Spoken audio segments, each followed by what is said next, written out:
Welcome to On the Verge. This is Zach Spedden, joined as always by Bob Fillon and Nick Stevens. We are part of Baltimore Sports and Life Radio here at On the Verge. So be sure to check out BaltimoreSportsAndLife.com as well as check out all the other shows that are part of BSL Radio. On tonight's episode of On the Verge, we're joined by a special guest.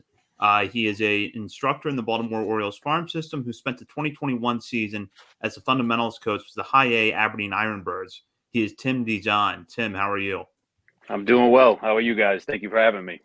It's great to have you on. Good. So, just to start off, can you give the listeners a sense of your baseball background and how your career path led you to the Orioles? Ooh, I started off as my coaching career. I started off as a high school baseball coach. I went back to my high school, and I coached at my high school for 3 years. And then from there, I went to the town over, Southington High School, and I coached there for 5 years. Then I went to Division I, University of Hartford. I coached there for 2 years as an infield coach. Then I went to the University of Memphis. I coached there for 2 years as well. In between Memphis and the Orioles, I coached one summer with the Milwaukee Milkmen, which is an independent league baseball team. And then fall of 2019, I got hired by the Orioles.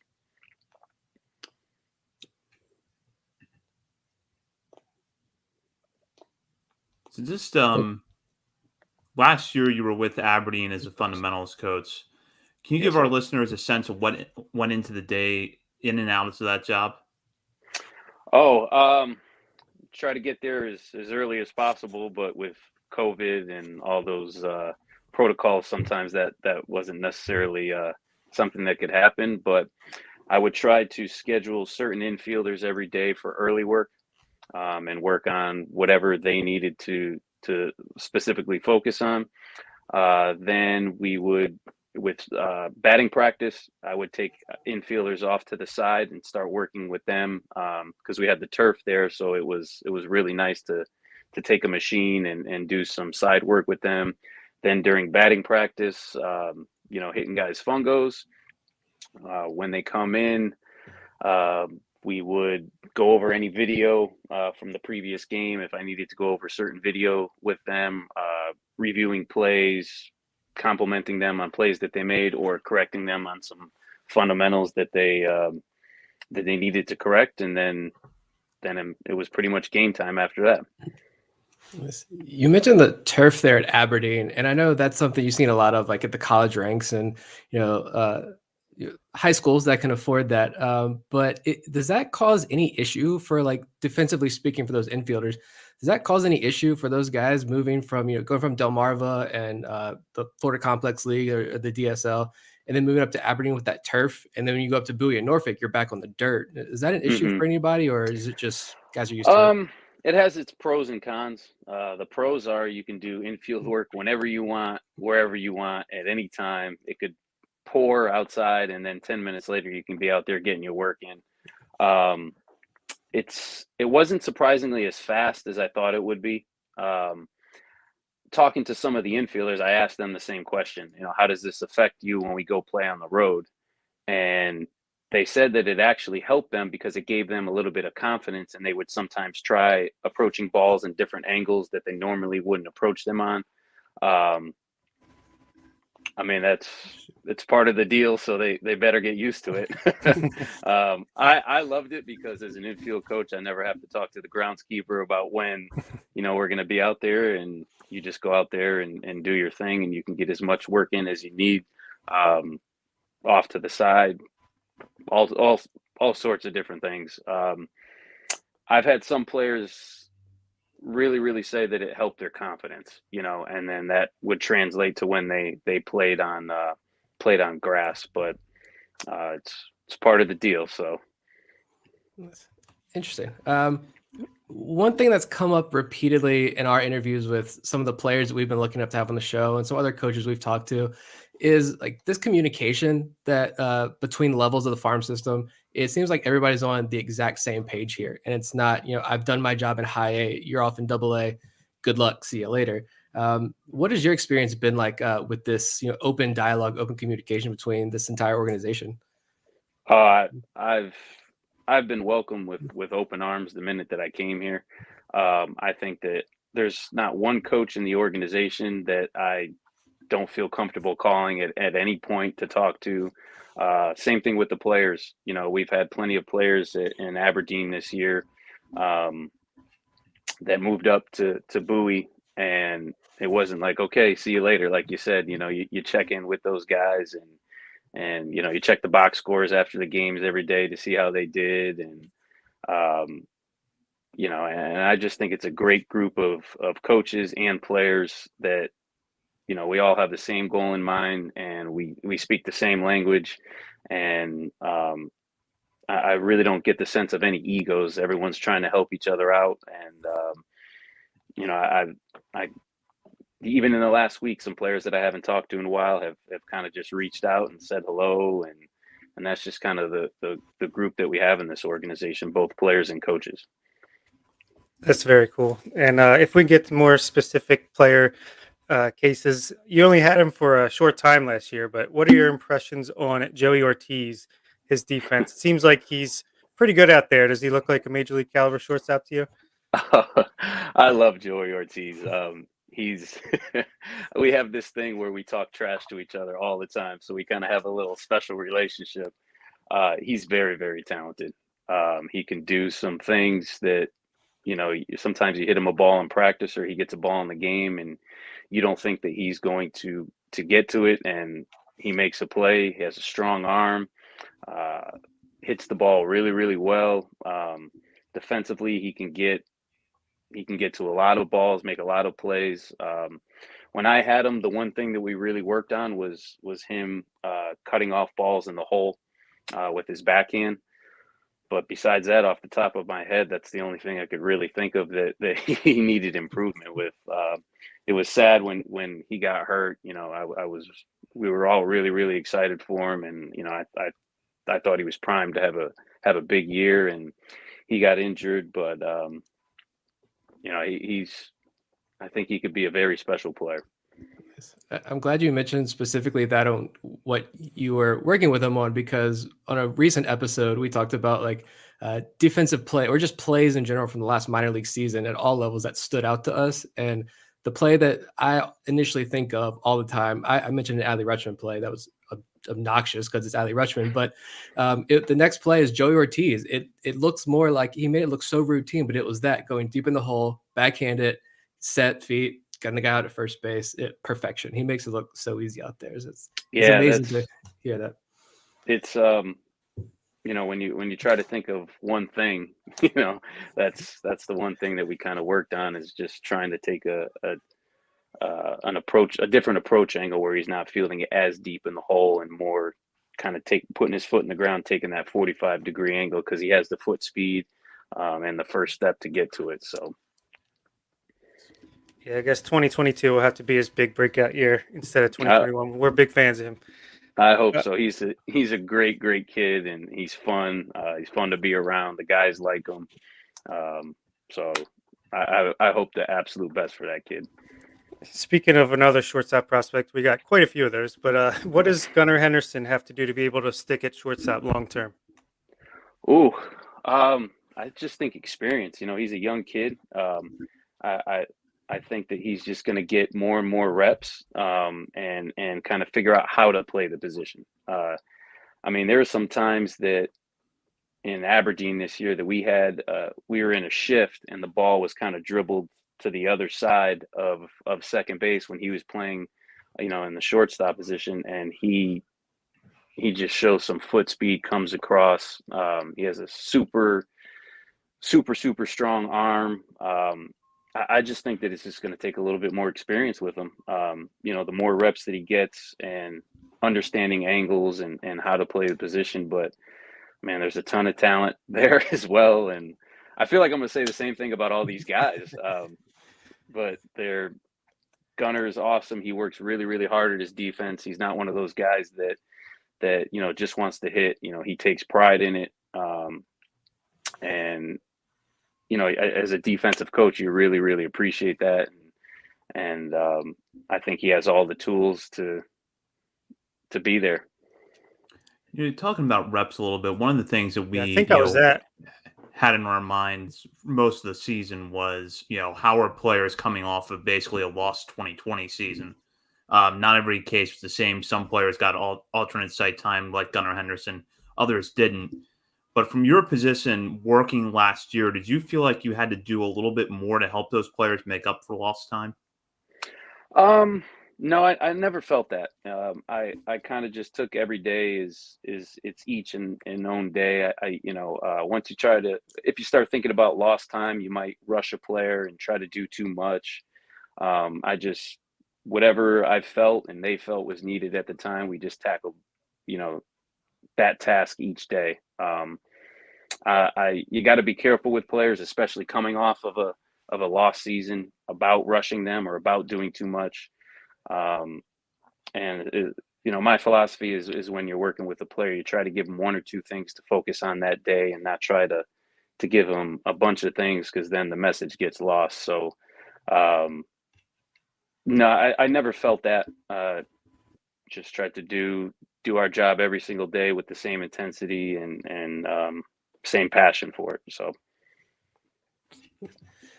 We got to talk about another one of these top guys that we all fell in love with last year. But Jordan Westberg ended the year in Double-A, first full season of pro ball, 2 promotions, 3 levels.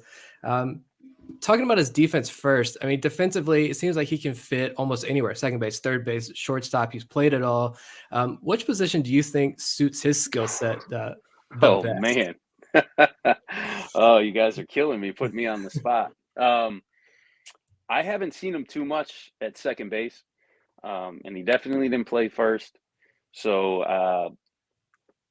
I definitely see him on the left side. I think he feels a little bit more comfortable at shortstop because he hasn't had as many reps at third base. But that's another guy that I'm very, very close with, and we call him the big fundamental because he calls himself the big fundamental.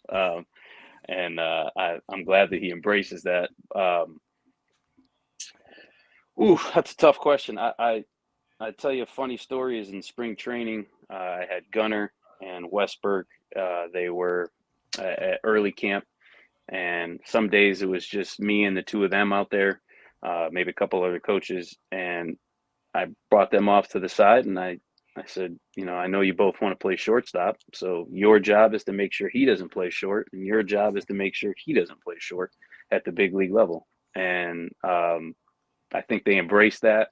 They split a lot of time at Aberdeen between short and third, and they 100% push each other every day. They challenge each other.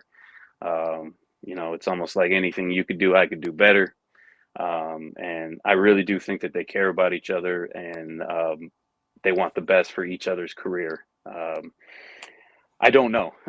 I don't know the long-term answer.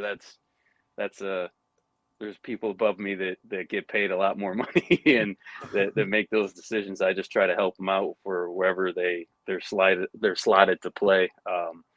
And I think the more that they get comfortable with the left side of the infield in both positions, the better off that they're going to be, and the more valuable they're going to be to this organization, themselves, and each other. I think Westberg, to me at least, he quickly became one of the most intriguing prospects in the system, because I think coming out of the draft, a lot of evaluators thought that he should have been taken earlier, and the Orioles probably lucked out and they got a really talented player a little later than when he should have been selected. And I know there's that Fangraphs article, that the interview that they did with him, that we got to look into his mind of Jordan Westberg, the hitter. And I thought it was absolutely fascinating to see how detailed this guy is. I think I get the sense that he's going to become a fan favorite of many Orioles fans at the major league level very, very soon, possibly even this year. So can you maybe talk to Ari a little bit about this, but kind of who Jordan Westberg is as a person? What kind of personality does this guy have? Who is he? Oh man, he's easily one of my favorites, and I don't care if he was drafted 1-1 overall or the last pick in the entire draft. He's a phenomenal young man. I mentioned that we have such a good relationship. I think the kid has a good heart. He's fun to be around. No ego on him whatsoever. You don't get that. I'm from Mississippi State, and first rounder type vibe from him. He's a blue collar kid that likes to work. And, you know, after every session that we do infield work, he'll come in and, hey, what do you got for me? You know, he wants to hear things all the time. He wants to get better. He's not one of those guys that just because he's playing well or doing well that he doesn't want to hear any constructive criticism or anything like that. And he's very appreciative. He's always thanking me and thanking his other coaches, and handles himself the right way in the locker room, handles himself the right way in public, says the right things. He's easy to like. I mean, I 100% agree with your prediction of him being a fan favorite, because he plays the game the right way. He plays hard. He cares about his teammates. I've said this before, and this might be going a little bit too much. You know, all the other coaches talk about, oh, you know, that's your boy. But I've always said that if I had a son, and hopefully I do have a son one day, I'd want him to be like Jordan Westburg. That's awesome. Can't say anything better than that. No. And another guy who's been around the system a little bit longer, Adam Hall. Does his versatility, seems like he could play short, second, a little bit of center field this past year. Does that give him a little more time for the bat to develop that versatility? Absolutely. He went out in Aberdeen this year, and we initially had him on the left side of the infield at short, and then he was struggling offensively a little bit, and then I think he was trying to make up for it with his defense and pressing a little bit, and then he moved over to second base and center field, and he really, really settled in. I think that took a little pressure off him mentally, and he started producing, stole a ton of bases. But yeah, his versatility was very valuable for us at Aberdeen, and him being able to go out into the outfield and play a solid second base. And when you kind of talk to a player about that, you get a little nervous about, hey, you're going to play a little bit more at second base than you are at short, and he handled it like an absolute pro. And I think that he's done really, really well over there. He had a couple injuries through the year that slowed him down, but he was on pace to, I think, steal like 30, 35 bases, something along those lines. And yeah, I mean, his versatility was pretty incredible, and he can go get it in center field too.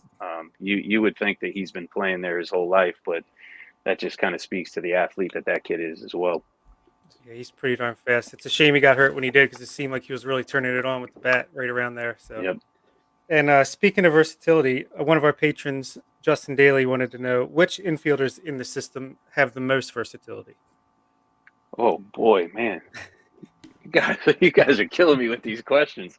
Who has the most versatility? Right off the bat, I do think of Joey Ortiz. I feel like he can play all three of those positions. Definitely up the middle. Third is always difficult for guys to adjust to, because that ball gets on you pretty quick. I mean, I haven't seen Adam Hall at third. Gunnar and Westberg. I mean, these are the easy answers. Another guy that is a really, really solid defender that should get a little bit more credit defensively is AJ Graffinino. He played all the positions for us at Aberdeen, and I mean, that guy is routine plays.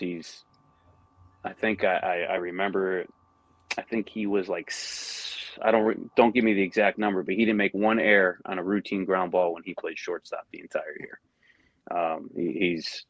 He's sneaky. He's one of those sneaky defenders that's like, he makes these plays, and then before you know it, you're like, man, this guy hasn't booted a ball in 3 weeks. And he's another guy that takes pride in his defense and definitely has a lot of versatility. Played short, second, and third for us whenever it was needed. Love that too. I love AJ Graffinito and Greg Cullen, two guys the Orioles acquired for in the Tommy Malone trade, but two guys I don't think no one really talks about. So it's I think they're gonna have special years next year as well. But we have another listener question from Matt. And he wants to talk about the analytics and fielding. As fans, we have access to limited information, that advanced data as far as fielding goes. Outs above average and ultimate zone rating on websites like Fangraphs. But like as fans, can you give us some insight into what analytics are more important for us to look at as fans, or as an organization? What are you all looking at that you can talk about? Without giving away too much, the most analytical piece that has impacted me in my job and what we're trying to do is definitely the shift information.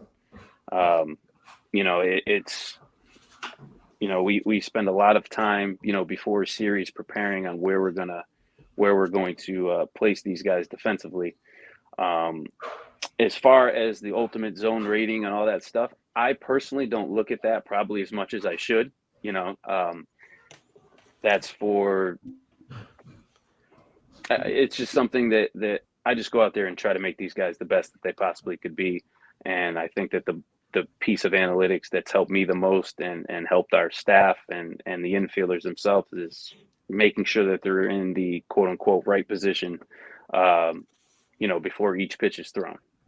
So definitely the shifts for me and from my experience so far.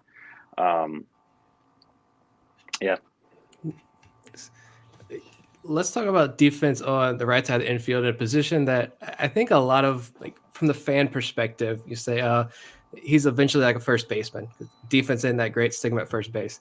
How important is that defense at first base? And among guys that you've been able to work with, TT Bowens, Andrew Dashbach, JD Mundy, there's a lot of legitimate first base prospects in the system now. Who stood out to you in the system here at first base? Man, they were all really, really good. Unfortunately, Mundy, I only got to work with him for like 2.5, 3 weeks, and then he got a hand injury, and his season he got promoted, and like the day before he got promoted, he hurt his one of his fingers. I think he broke one of his fingers. So his time was a little bit limited. Andrew Dashbach, we had him in Aberdeen, and man, he worked. He really, he might be, in my opinion, the most improved defensive player that I think that we had in Aberdeen all year. I mean, he really, really took pride in it.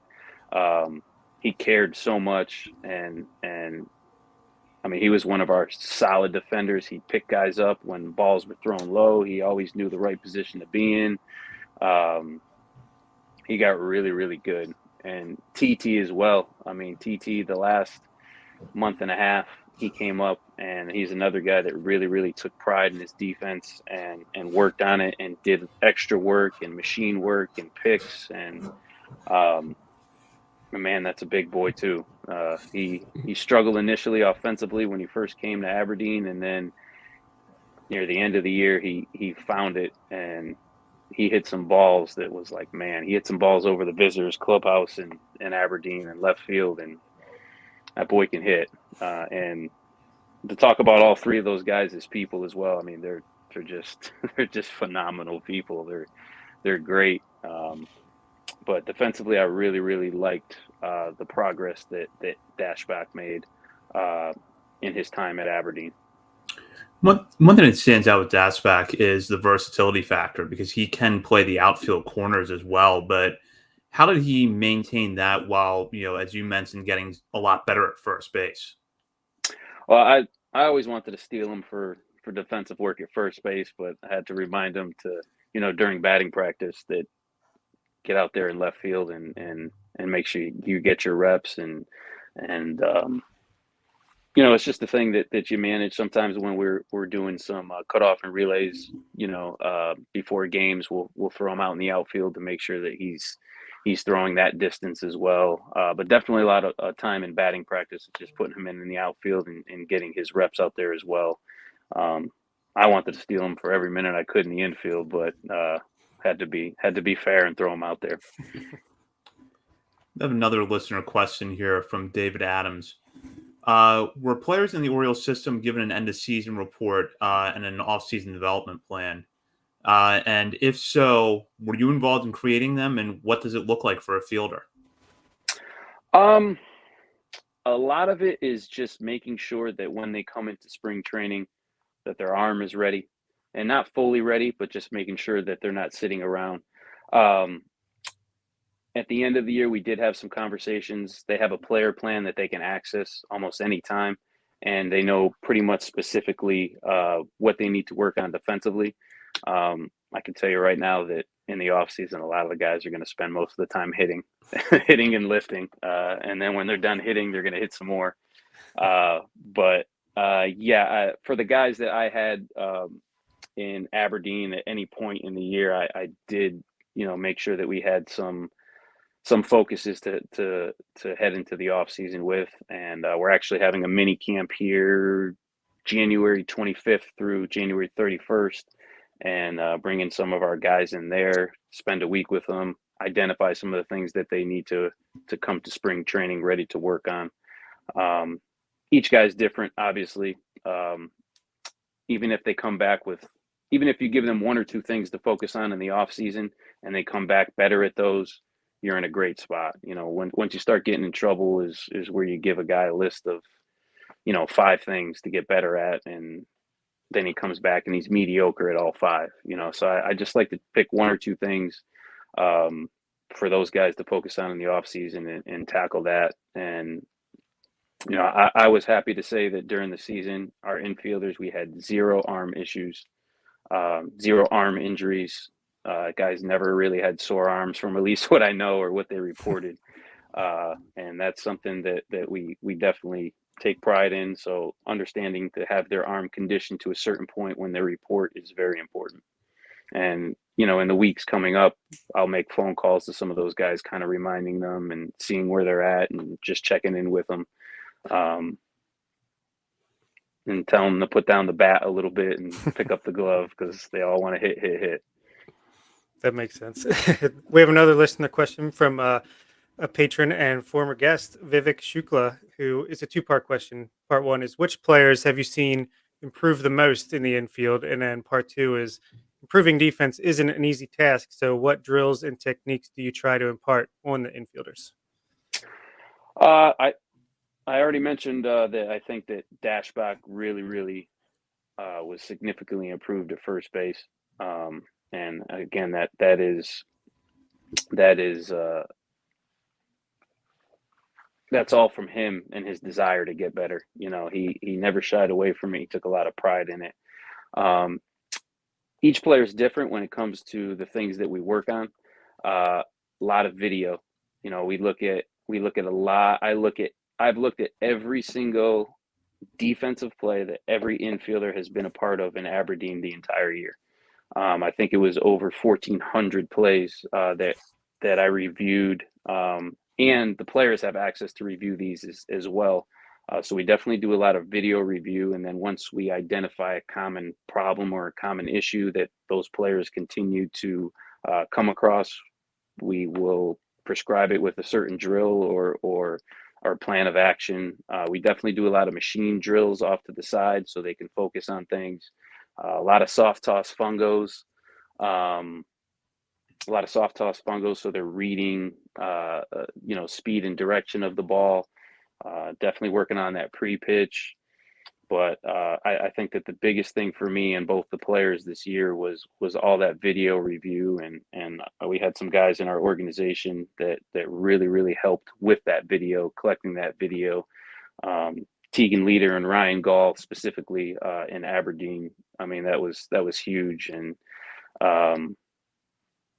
that video, because sometimes you may think that you see something during a game and you want to correct a player on it, but you kind of wait till after the game and review and look at that video, and then you could share it with the player, and then sometimes you figure out the problem together, but to me, the video has been easily the biggest piece.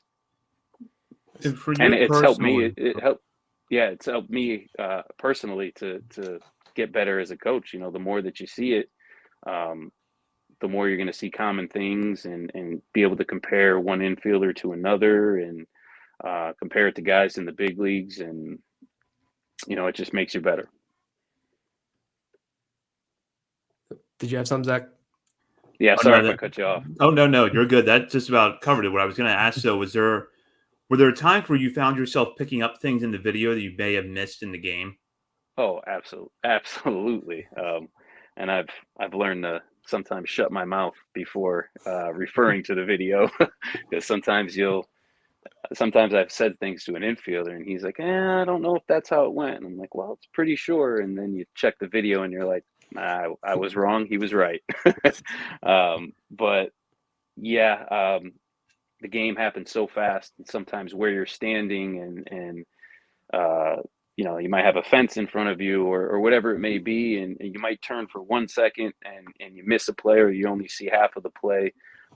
So definitely having that video to fall back on and refer to and confirm or correct whatever your thoughts may have been.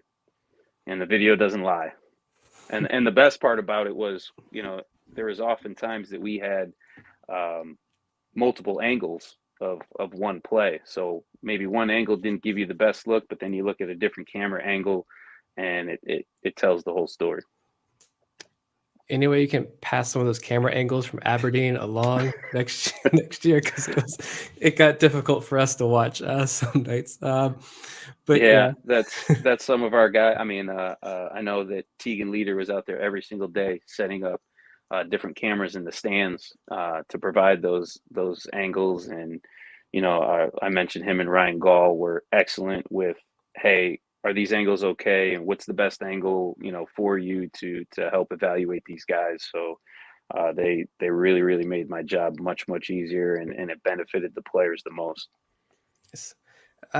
You were on another podcast a few months ago we were listening to, and you kind of, in that episode, you touched on at the end there your own mental health journey and some of the resources the Orioles have to help coaches and staff and players, including Catherine Rowe, who's the mental skills coordinator for the Orioles, for those who don't know. This has become a bigger topic in sports, and I was wondering if you could just talk about the impact Rowe has had and the other resources that the Orioles implement, the impact that they've had on the players and coaches like yourself. Man, we can spend a long time on this, but when I first got hired by the Orioles, I was engaged, and it was near the end of the engagement. And when I got to the Orioles, I was struggling with some things, and I met Catherine Rowe and also Matt Blood, our director of player development. And I was very open with them about some of the things that I was struggling with, and they definitely guided me in the right direction.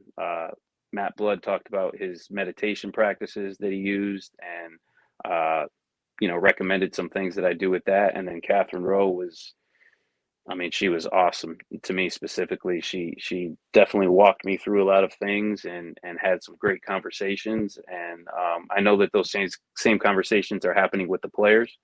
And I think that knowing the players know that you have had your own struggles and are open to talk about them, and it makes you more relatable to them. They'll come to you with some things that they might not normally come to you with. And it's a tough game. I mean, it's you're going to struggle, and just understanding how to deal with it. But I definitely think that Catherine Rowe has played a huge part in our organization with, not only helping myself, but obviously the players. I know there's been a couple articles with her work with Gunnar Henderson, and how it's really, really helped him. And to be honest, I watched it firsthand. When he first got to Aberdeen, if he got an out, you knew that he wasn't happy, and you saw that he wasn't happy. And, after him doing some work on that, you saw that he was maturing on the mental side of things and understanding the struggles, and it's going to challenge you. And I'm really, really proud of Gunnar for, him developing into a young man, because you kind of saw that growth and that maturity happen. And I think that has to do a lot with Catherine Rowe and the things that we have in place. And I think that ultimately starts with Matt Blood valuing that and making those resources available in our organization. I we talked about the relationships with other coaches and players. One of the first questions that you asked, I am so comfortable with everybody in this organization because I feel that they're such good people that I can talk about my personal struggles and my ups and downs all the time with them. And I never feel judged, and I feel very supportive. And if I feel that way as a coach, I know that the players feel the same way.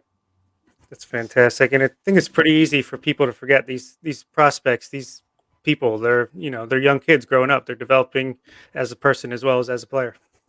100%. A lot of them have always been the best player and the best player on their college team, the best player in their high school, and maybe not have struggled. So when they get to a certain level, you're going to eventually struggle. And learning to deal with that is extremely important. And it's not always easy, and sometimes there's a learning curve. And I hope that fans understand that as well, because there's, especially with this quote unquote rebuild, there's a lot of pressure on some of these prospects to perform, and they go through a little bit of a slump, and they might feel that pressure a little bit more. And like I said, these resources that we have in place have been excellent for coaches, organization, the players, everybody. Nice. I know I was listening to one more point on that. I was listening to a football podcast earlier today, actually, but they were talking about how, at least in the NFL, and I feel like this could translate into baseball as well, in minor league baseball, but in the NFL, there's some talk among executives that you can replicate playing style, fundamentals, you can replicate all of that, but you can't replicate culture. And they think that this one particular person, I think it was an article in the Ringer too about this, how culture is the separating factor for a lot of organizations. What's going to help you rise to the top. And I thought that was pretty interesting. And it feels like from all of our conversations with Orioles personnel that we've had, it seems like the Orioles are building a premier culture, and one that I think a lot of other organizations should look towards, and one that the Orioles should definitely be proud of, and Orioles fans should be proud of. So, pretty cool. Yeah, I mean, I don't use the word culture too much. I think that sometimes it's an overused word. But with that being said, our culture is awesome. We're in a good spot as coaches where we could. I just saw one of those questions pop up, but we're in a good position where you're not going to be judged for giving an idea or presenting an idea or trying something new. And the players know that, and the players know what we're building, and the coaches all buy into it. I can't say that there's any coaches that kind of do their all thing. We kind of fit in as a family, and that trickles into the players. And you see some things in spring training and throughout the year where the players police each other. And that's when that things are going in the right direction. You see some players take some other guys aside, especially when they move up a level, and hey, that's not how we do things here, or this is how we do things. And when you have the players start to do it and the coaches don't have to, that's when you know that you have something special and it's trending in the right direction. So we have a question here from friend of the show, Eric Garfield, who has chimed in on YouTube. Can you ask Coach DJ who has the best shoe game among the players he's seen and who needs to step it up? It needs to be asked. All right. So I'm a huge sneaker guy. My sneaker game does not need to be improved. That's for sure. DL Hall definitely has the best sneaker game that I've seen. His cleats on the field are a lot of custom Jordans, really, really good. A lot of his off-field sneakers are really good too. Adam Hall has a really, really good sneaker game. Whose needs to be improved? Man, that's a tough one. Call him out. We'll cut the clip and send it to him too. Let me think. Man, that's a tough one. Dashbach. He kind of wears like these high top sneakers or these cleats. I think they might be New Balance or something. And I don't know. They don't do it for me. This go in his off-season report. I'm going to hear about this from him, but yeah. I don't know if Zach or Bob had any more questions, but I have two quick ones to wrap up. I know catching is its own beast, and I don't know if you do a lot of work with that particular position group, but since you've had a front row seat to watching Maverick Hanley, and listeners of the show know that's my guy, I've been leading this hype train from the very beginning.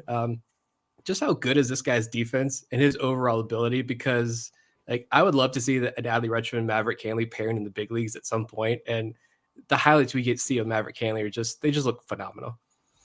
He's good. I mean, he impacts the game in more ways than the average fan would understand. The way that he calls the game, the way that he handles the staff. When he's not in the game or he's not catching that day, he kind of will be near the coaching staff a little bit, and he wants to absorb as much information as he can. We've had I don't work with catchers personally, but I've had some pretty good baseball talks with him, in games. He's incredible. I mean, he receives the ball well, he throws well, he'll steal a ton of strikes. His impact on our pitching staff was immeasurable this year. I mean, he's really, really good, and he's another good dude that you like. He's definitely a Stanford kid because he's smart. Great dude. You should be on the Maverick Hanley hype train. Good to hear. Yes.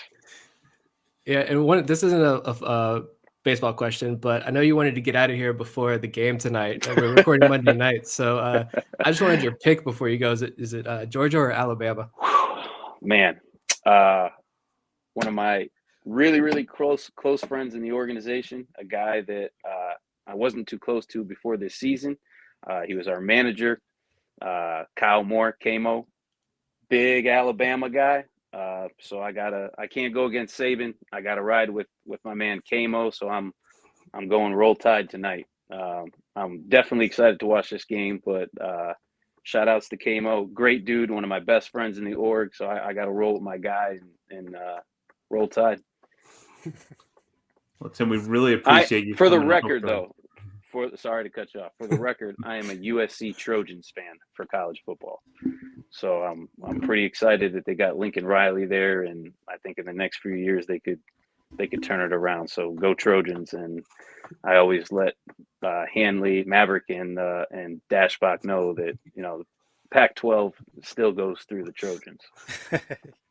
I was gonna say it's been a while since they've been elite, right? Since Barkley days. It's been a probably since the Pete Carroll days. So best of luck. And we really appreciate you coming on tonight. You're really engaged with the fans on Twitter, on there a lot. Can you tell our listeners where they can follow you?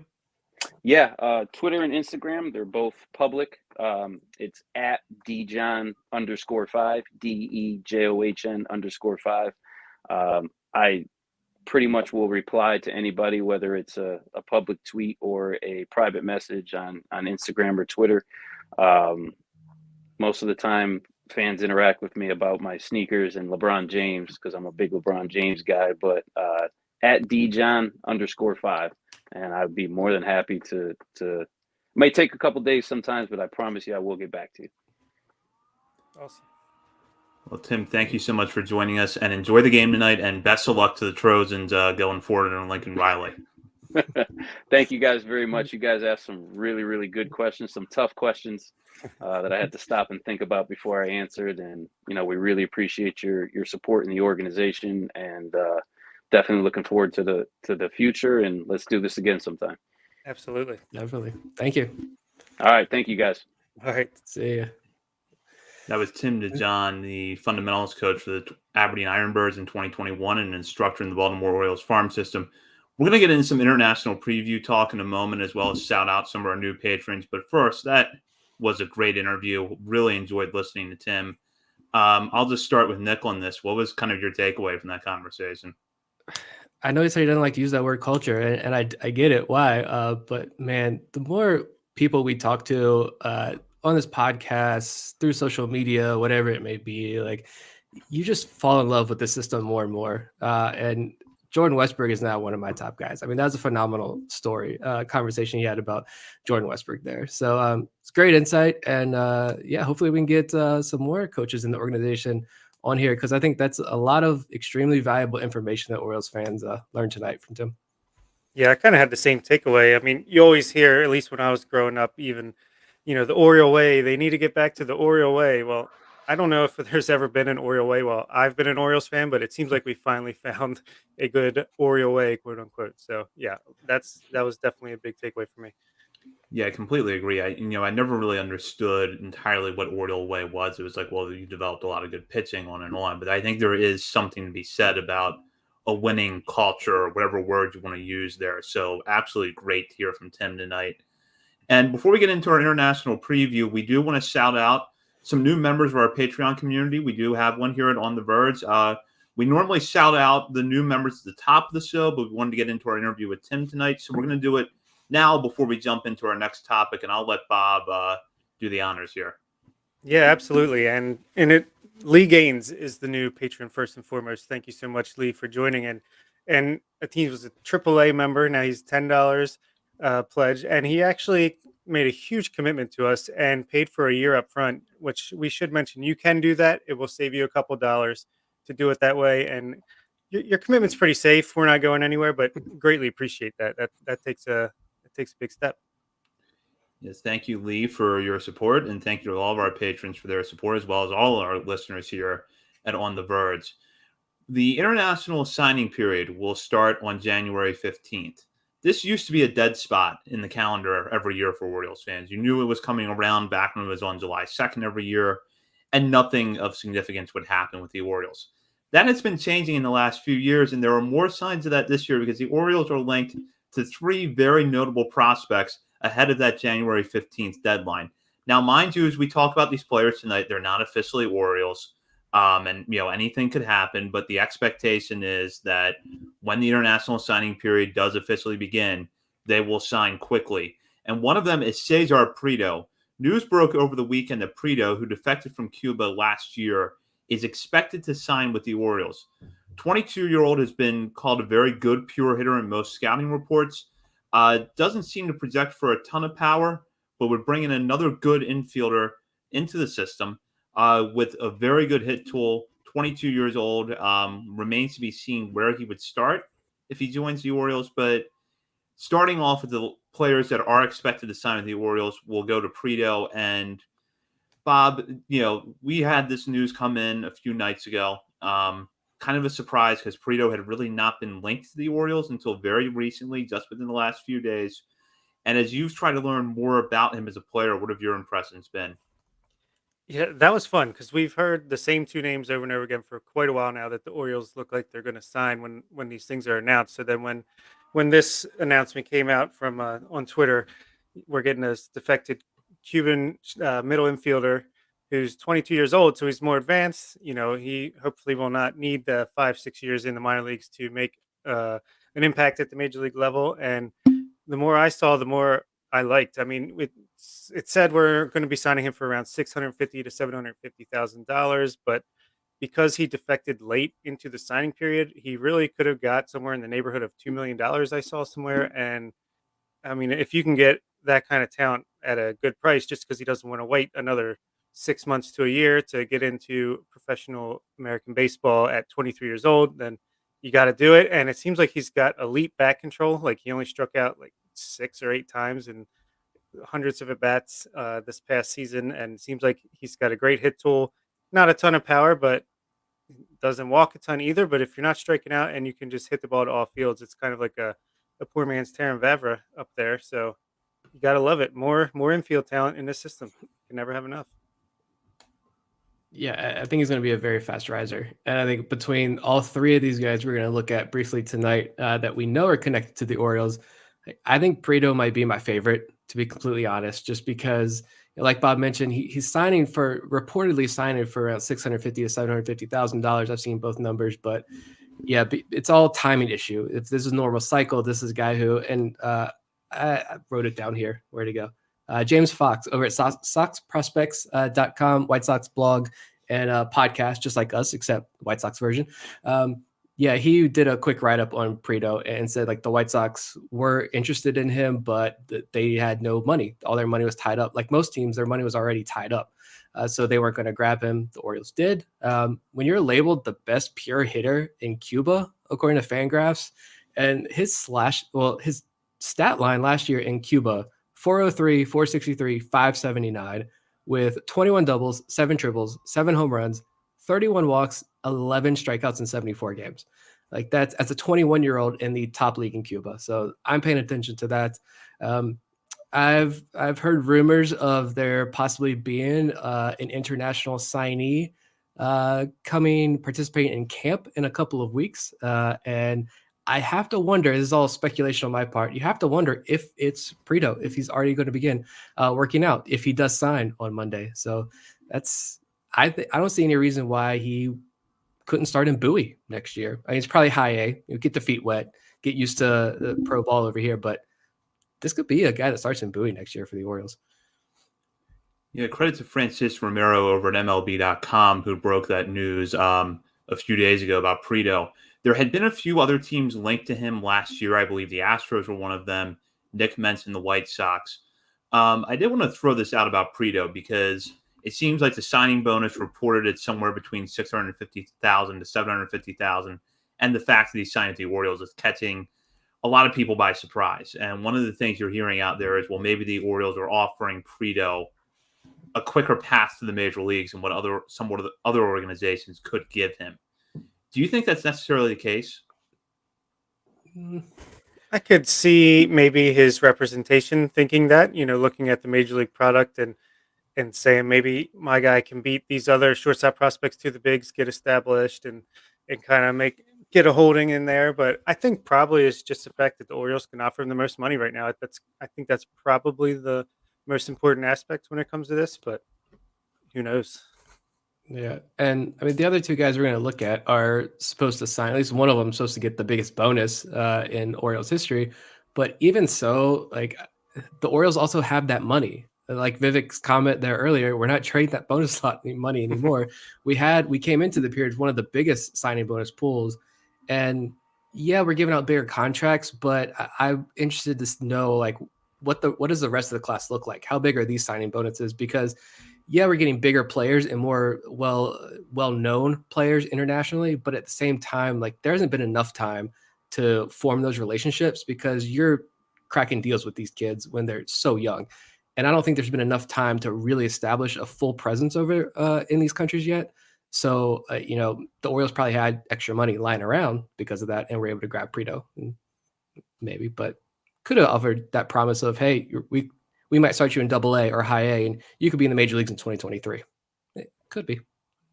And I had someone on Twitter ask me, why are you getting excited about this guy? He's only signing for this much. He's already 22 years old. There's not much upside. And I'm thinking, hey, anytime you can have a chance to add a talented player into an already talented system, I'm going to be excited. And you never know who's going to hit, who's going to bust. He might not amount to anything. Victor Mesa, we were all excited about the possibility of him coming to the Orioles a couple years ago, and he kind of flamed out a little bit with Miami. But you don't know until you're in the game. So you get him in there and you see what your Tim Johns can do. Maybe get him up to speed on defense, and he could make an impact at the major league level someday. You can't. Not to call anybody out specifically, I didn't see that comment. I don't know who it is, but it's just in general. Like Orioles fans have been complaining about this for a long time, how we're not involved. And if we're going to go out and get players, like you can't be mad at that. Like you have to be excited about these guys because even if they don't pan out, well, other teams were interested in this guy. The Astros were very interested in this guy. You bring him in the organization. If he hits well next year in high A or AA, wherever he is, that's a big trade piece that you can send off. A well-established guy who's in the major leagues within a year and not a 16-year-old who you have to wait 5-6 years for just to come to the United States to play. Like, yeah, I'm going to be excited about every single person the Orioles sign internationally. Yeah, I agree. And I feel like the international market, and this is something we'll probably get into a little bit more on this show and on future shows. I feel like that international market, it's a lot harder to try to project who's your top 100, who's your top 50 prospects, because most of these kids are 16 years old. So you got to base a lot of that on projection. What are they going to play like when they're, 19, 20 years old? We talk about that with Samuel Basayo and Michael Hernandez constantly. We think Basayo, as he gets bigger and fills out more, is going to hit the ball 750 feet rather than 500 like he does now. But we're basing that on projection. Absolutely. Yeah. So we use this as an opportunity to transition to the biggest signing that it looks like is going to happen? Yes. So we'll go now to the player that, according to MLB Pipeline, is the top prospect linked to the Orioles, and that's Braylon Tavera, an outfielder who, get this, was born in the year 2005. He ranks as MLB Pipeline's number 22 prospect in the international prospect rankings that they have right now. Nathan Ruiz has reported over at the Baltimore Sun that the Orioles are expected to give a top 20 bonus to Tavera, which would be $1.5 to $2 million. That would be more than they gave to Samuel Basayo last year. Just to give a little bit of background on Tavera, MLB Pipeline has him as a 50 hit tool, 55 power, 55 run, 50 arm, and 50 field. So we're looking at a player who is, solid across the board. And just to give a little bit of a blurb on his scouting report from MLB Pipeline, at the plate, the lean and athletic team shows a good approach and sound fundamentals with improving pitch recognition. He has good feeling, and it goes on with his approach to the plate here. But Nick, I'll just start with you. Your thoughts on Tavera as the Orioles look likely to sign him? I was hoping you weren't going to mention that born in 2005 bit, because that was my junior year of high school, this is getting out of hand here. Yeah, like you look at Baseball America and they have him as the 18th, number 18 on their top 50 big board, which I think it's important to note that's based on signing bonus, not like talent or future projection and future value. But I did find a little bit of old footage of him. It's almost 2 years old now, I think, at this point. But you saw as a 14, 15-year-old, it's easy to see like the physical projection in this kid. And I've seen him listed at 6'2", 175 pounds. I've seen him listed at 6'3", 165 pounds. So somewhere in that range. I'm going to be honest, though, and say, like, I'm confused because, like, you mentioned that glowing review of him on MLB Pipeline, and he is, top 20, top 25 prospect on their international board. Potential five-tool player with super impressive speed. But Baseball America, like, wasn't that high on him. They're like, yeah, he's going to get the 18th biggest signing bonus projected to, but he has a bunch of average-ish tools. Like, that was basically their write-up with elite speed. And so I don't know. Like, he's not on Fangraphs top 70, which is based on future value. So I don't know which way to lean with him. But hopefully in 5 years, maybe we're cut that difference there, and we're looking at a top 10, top 20 prospect in the system with a bunch of average to slightly above average tools.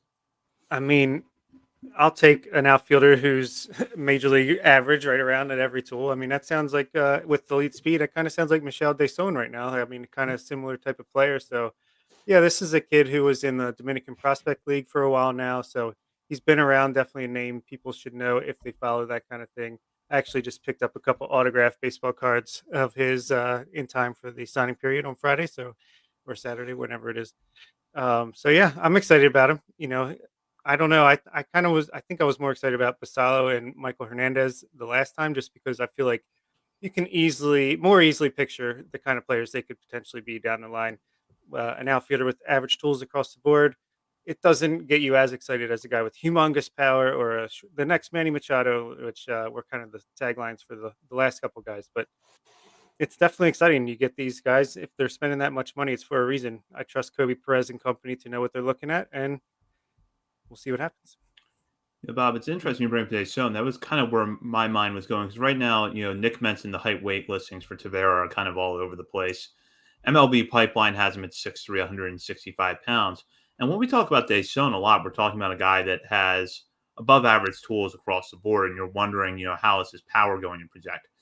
I think because the scouting reports across a lot of these outlets seem to suggest at least a wide range of evaluations for the here and now, not so much a wide range of outcomes, but for the here and now, a wide range of evaluations. Tavera is going to be a bit of a mystery for a while, but yeah, most reports, when I see a teenager who can apparently play the outfield well, has really good speed and good bat to ball skills, I think that's something you can work with. Yeah. I was going to bring this up with the next prospect, but with both these guys, you look at Tavera, it says that even Baseball America's kind of downerish, report on him, it says that this is a kid who they envision, they project him down the road as someone who can stick in center field because of speed, and you see the arm strength, and that's what they're basing this off of. And so like that is more comforting to me. So this isn't a kid a 16-year-old who they're already saying, yeah, he's probably gonna have to move to like left field, in a couple of years, or he's going to fill out that frame and the speed's not going to be there anymore. You have to move him out of center field. That's not what they're saying with this kid, that speed should stick. Like it is like almost elite level speed, like 60-yard dash times he was posting. And so if you think they can stick in center field, then I think that speaks to the athletic ability of this kid. And like you said, it's going to take a couple of years before we finally see him, but that's what makes all of this even more fun. And you mentioned, like Bob mentioned, the baseball cards, and I actually get that you guys in the card chat on our Patreon group, you're like, oh man, look what I got in the mail today. I didn't even know I ordered that. I feel like that's what it is with these prospects. You're like, I'm so excited about these guys. And then like 2 years from now, we're going to be like, oh yeah, that guy, this is awesome. This is so great. Exactly. It's fun. Yeah. And honestly, the way this development team that the Orioles have put together have proven to be able to improve guys. You give me a guy who's just average across the board coming in, then I like our odds of being able to mold him in whichever way they want to, point him. So add some power, get him hitting the ball hard, and let's see what he can do. Before we move on from Tavera, I'm going to give you kind of an either or proposition here, but I don't want our listeners to think this is what I'm thinking about Tavera because there's a lot of unknowns. We've stressed that tonight. But if you're looking at a 16-year-old prospect you're about to give a lot of money to, would you rather have the elite speed and the ability to stick in the center field, even if you have questions about the power? Or would you rather have the guy that is going to have to move out of center field, but maybe there's a little bit of power projection there? It's a tough question. I mean, you kind of need a mix of both, right? So I think center fielders, true center fielders, are going to be tougher to find. So give me that. As long as they can hit, maybe you get lucky and like a guy like Cedric Mullins. We saw whoever thought he'd hit 30 home runs. So just give me a guy that can play a great center field and can hit the ball, and I'll take my chances. Yeah, this is our defense episode. So in honor of that, I mean, yeah, give me a guy who you tell me he can stick in center field. He's got the arm. It's going to stay there. Give me that, because we've seen instances already of this organization being able to, develop hitters. Take a guy like Zach Watson, who we joke a lot about. He knew the power was always there, which I'm sure it was, but he never showed that at the pro ranks until this past year. Like, you can teach that, you can grow and develop that, but as these guys grow and develop and fill out these frames, they are going to maybe slow down a little bit. They might lose a touch of that athleticism. So, but if you are athletic enough to stick in center field, I think that's going to be more valuable. And that seems to be the type of prospect, that the Orioles like, that up the middle strength guys. So the other prospect that the Orioles are linked to that is in MLB Pipeline's top 50 is shortstop Leonardo Arias, who ranks 46 on MLB Pipeline's list. Switch hitting shortstop, I'll read here from their scouting report. He has good bat-to-ball skills and has been praised for his overall hitting ability, including his advanced approach at the plate. He also has an emerging run tool that projects to be solid to average. Once again, you're looking at an investment the Orioles are making up the middle, getting a shortstop with good bat-to-ball skills. Sounds like a solid plate approach for his age. Looking at the scouting report right now, projected to 55 power, which I think is decent for a 16-year-old middle infielder to have that. But I'll just start here. Your impressions on Arias, Bob, and what you think his signing could mean for the Orioles. Another shortstop prospect. We got plenty of those.